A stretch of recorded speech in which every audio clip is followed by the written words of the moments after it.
so excited! Don't die, not today. So we are going into our Bumble talk today. It's gonna be super exciting. Look how pretty this is. So cool. Hi. Yeah. Oh my god, this is so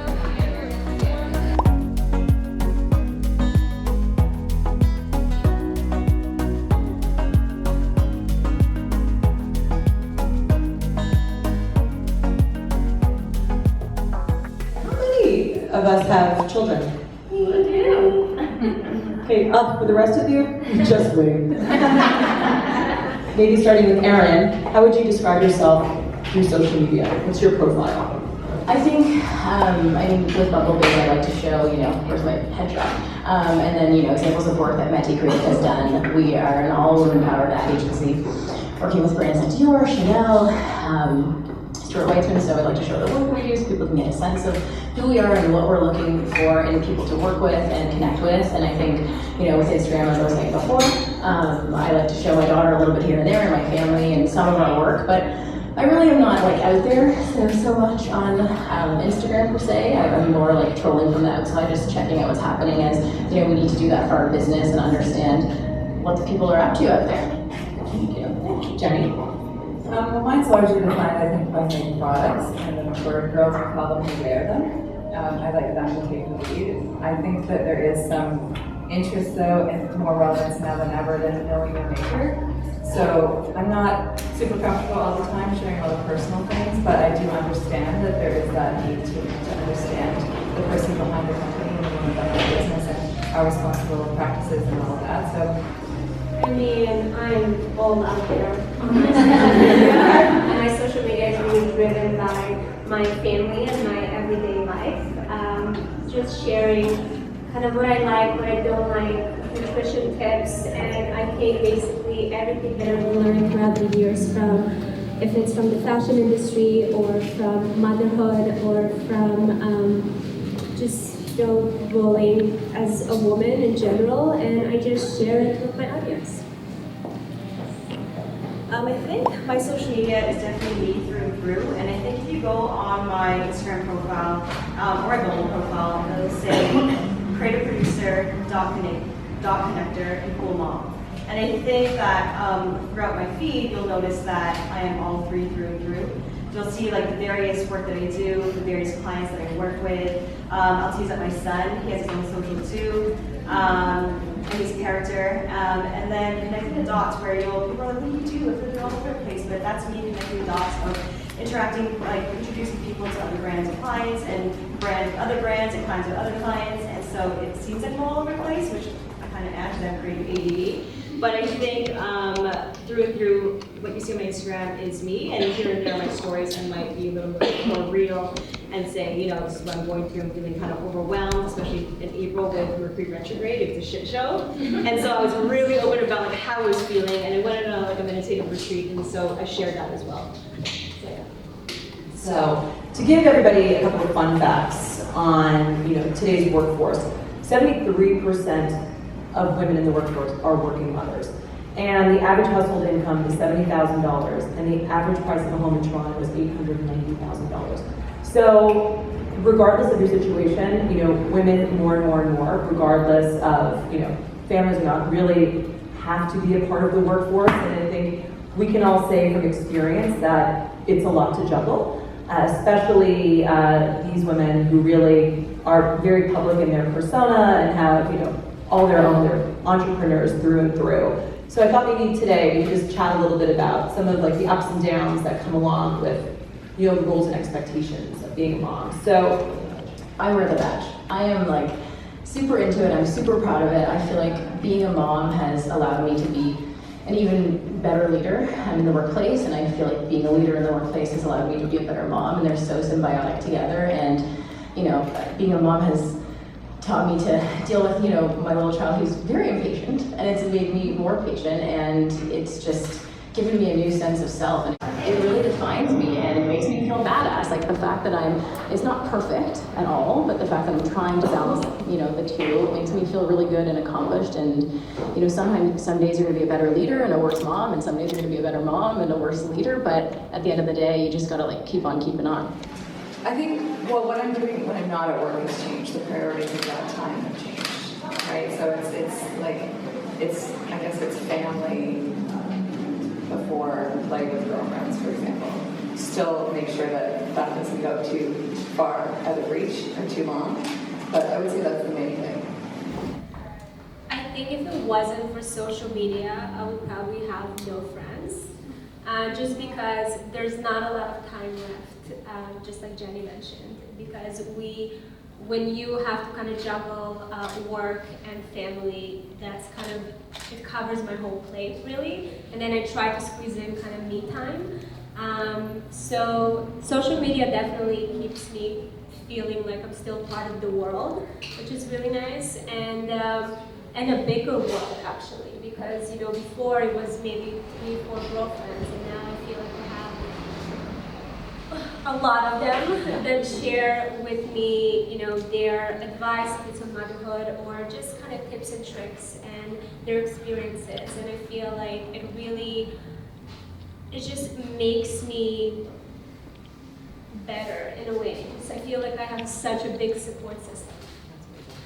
And Christine, I'm so curious to hear what you have to say, because you're very engaging on social media, but you also have a borderline teenager who also, is on social media and very active. So I think it all goes back to the time. I just don't think I have as much time as I used to in terms of the relationships, but I think for me, what has solidified is my village around me. I feel like the people around me are what makes this all possible. I only have one child, but it seems like 20,000 children, and without my grandmother and my grandfather and my mom and my brother, like they all subscribe to this, like, let's help Erin Kleinberg grow, mentality, and I'm so grateful, and I don't think everybody gets that, so I think for me that's part of my special sauce in life, is that I get the village. And so I think with relationships with my friends, I think a lot of them are around me are having, kids as well, so we can bond around that. And I think, again, just to go back to my team, which a lot of them are here today, I feel like the relationship with them is so important to me. They're the women that I'm with every day, more so than my husband, and I think they're super supportive of me being a mom. Like, I think it's like cool and funny and badass, and I love that that's like the new, we're breaking the stigma of women in the workplace, like we can do everything if we have our team with us. I think the biggest thing for me is my relationship to myself, because I was not prepared for the lack of me time, and I needed to design. So I would have these freak out moments where I would see my good voice to it. I'm like dying, I'm just an emotional wreck, and I'm an empathetic person, so I would take on everyone's energy, and I never had any alone time. She's like, you need to book yourself in a hotel room once a month, get your whatever makes you relax. Netflix for me, gossip mag, wine. Great, good. Bath, workout in the gym, whatever. And I do that now still religiously, whether it's actually trying to see nature more than a hotel in the city. And that relationship with myself has really become like first priority, because then if I'm refueled, I just did that for the past 2 days of the Collingwood, then I come back and have everything I need for everyone else. It's hard to do. We have to have talk, sit down with your spouse and say, listen, I'm feeling I need this. And he's ultimately super supportive of that. Yeah, I was about to say, I think the biggest relationship change that happened for me when I became a mother is the relationship with myself. I think that before I had more energy, I had more to give to other people. And I think that now I have 2 little ones that are just looking at me at all times, and a husband, and trying to keep our family close and running kind of my own business. I think that I went through a period in my life where I can't do this anymore. There's nothing else I can give. And I think that's when the time came when I kind of reflected on all the blessings that I have, but I also understood that I had to really change the way that pyramid is built. And at this point, for me, is my time and my relationship with myself comes first. Then it's my relationship with my husband, then it's my children, then it's the rest. Because I know that everything stems from how I feel with myself.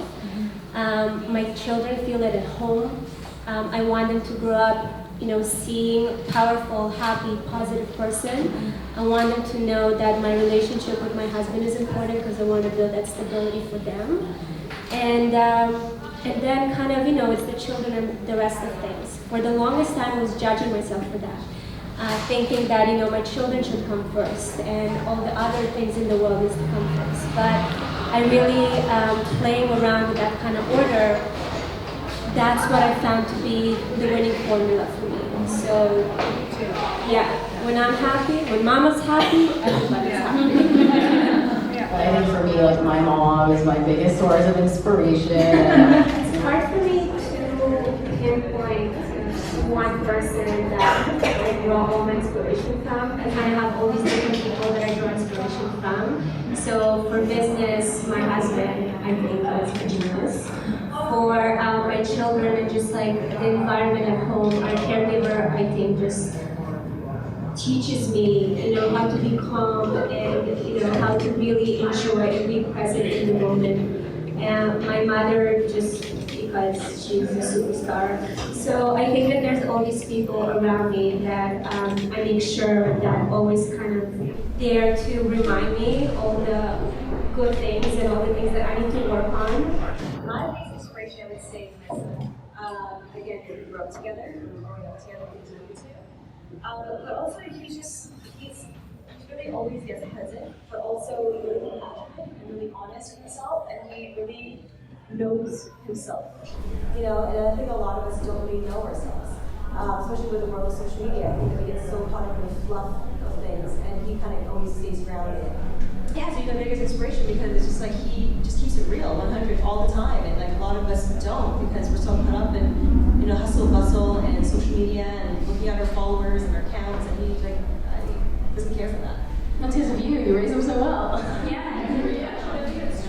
You kind of catch them in this window of time where they speak to you very honestly about, what they see in their relationship with you and the world around them. So it's I think one thing when I talk to parents and I say, they really pay attention to your kids, like really pay attention to what they're saying to you, whether it's a feeling or an idea. Because even looking back when we were children and we would say, hey, mom, dad, I want to be so-and-so when I grow up. Like, yeah, you don't really know what you want to be.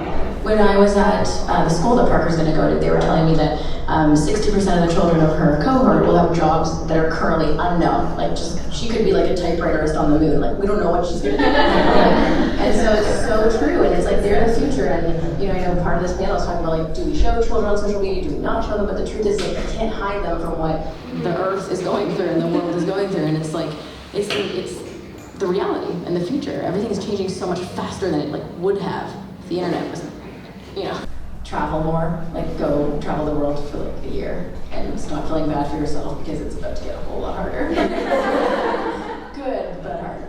I would learn how to meditate because I think it's a very important tool when there's noise and people and children and just things around you. I saw your 5-minute break. Yeah, I'm really just getting into it now, but I wish I trained myself before I had kids because It's good for birth too. it's good for mental Keep your head stability. clear. Yeah, just so definitely that. I don't regret anything, but mine would be take your time. Yeah. Coming home at 15, I was shooting bricks, trying to I don't regret anything, but yes, take your time. But at the same time, maybe for me, there's a reason why I have this early, because now I don't have time. And I'm pushing 30, and it's just like, I could have been, again, maybe I could have waited 36, 38, who knows? Or maybe never, I would have been like, it's too late, So I think there's a reason why I had them early, but mine would be time, don't forget anything, travel more, yes, and be more smart and wise with your money. Yes. I would say that there's so many pressures, when we follow Victoria's Secret fashion show, Heidi Klum went back to the runway after 8 weeks. A woman has, a child on a Monday and she's back to work in a pencil skirt on Thursday. That is not feasible. That is not real. And I would have gone back and told myself, being like, that's never gonna happen, so stop trying. There was a meeting, my partner wasn't able to make it, so my daughter was 10 days old, and I threw her in a stroller. Still couldn't drive, so I walked to GP for this meeting. And could you sit? I know, and and Miriam G, who's a mother of 3, she looked at me and she's like, what the hell are you doing here? This is ridiculous. Like, and I sat through the meeting and then I looked back and I'm like, that was just kind of dumb. You know, like maybe I should have dialed it back a bit. I'm gonna take a cue from Christina. So you gotta be real. I mean, it's real. Like what you just said. Like I don't want to see Alessandra Ambrosio on the runway 2 days postpartum. Like be real, be yourself. My husband always asks me this, who's the most successful blogger person? It's like people that are showing you that they're just like you and they're just like me. And I think just to add on to your lovely story there, I totally hear you, and I feel like people don't talk enough about what happens after you give birth. It is a crazy shitstorm of events, and it's really hard and terrible, and we all need to talk about that more because we're not just these perfect little pencil skirt people that just get everything done perfectly. It's really, really hard, and I just personally want to see more women talk about that story because I talk about it a lot, and I want, I hope that resonates with other people because I sat on a donut for 6 weeks. Ladies who don't have children, not a real Dunkin' donut. A donut is a device, like a pillow you sit on. I'm sorry, that's very graphic, but it's real. And so why don't we talk about it? You know what I mean? So I think you're real. I'll make sure to send you a selfie with the donut. Are you sending out a donut right now? Yes, I want a donut selfie to your 250,000 followers. Well, I just think right now it's all about the earring, right? Like I don't wear it. This is what I'm wearing every day. Just something that I feel like is making me feel strong and badass and whatever. Right now, hoops can't get big enough for me, which is why this is happening. I just want to feel them hit my. But even look what Erin's got on. I love the contrast of that and estate style with these sneaks. It's so awesome. So I think earrings. Oh, are they? Perfect. Yeah, I just think earring right now. I mean, it's funny. I used to be a necklace brand when I designed the last collection. My husband was like, "Where's the necklaces and bracelets?" I literally filled the whole New York show with a whole display of new earrings. I was like, "Trust me, it's just earrings right now." And Valeria, I gotta just put it all out there. So you have 2 little boys and a 3rd baby on the way, and you are always the epitome of health flowing. So, what should we be doing that you are doing? Honestly, the number one tip that I always give to people is to stop perfecting this idea of what health is. I think that when I finished school with holistic nutrition, I went to a phase. I was vegan, I was a vegetarian, I was this, I was that, and then I went into social media and you see these perfectly curated feeds with all these acai bowls with bees and flowers, and it was just so unattainable and so frustrating for me.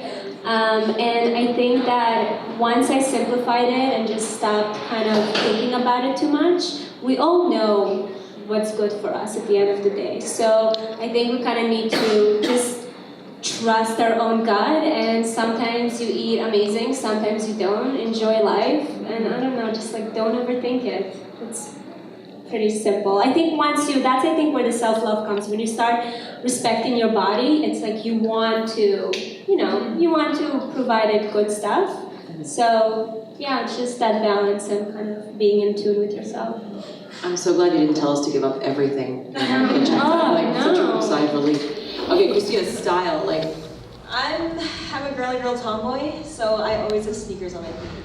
I'm a sneaker girl, I'm a sneakerhead, and I feel like if you have a really, really good sneaker, you can dress it up or dress it down, because even though it's a statement, because you can wear it with a skirt or a dress pant, tearaway, then it's yeah, I'm a sneakerhead, and I think a lot of even the high-end designers are now creating sneakers, and they never did. So it's a classic statement. It's been going on for years, but now designers are like, no, you know what? I think sneakers. Thank God. Yeah. I think Kim K would be the perfect person to ask this. I mean, I think that actually I've never felt sexier than I feel now.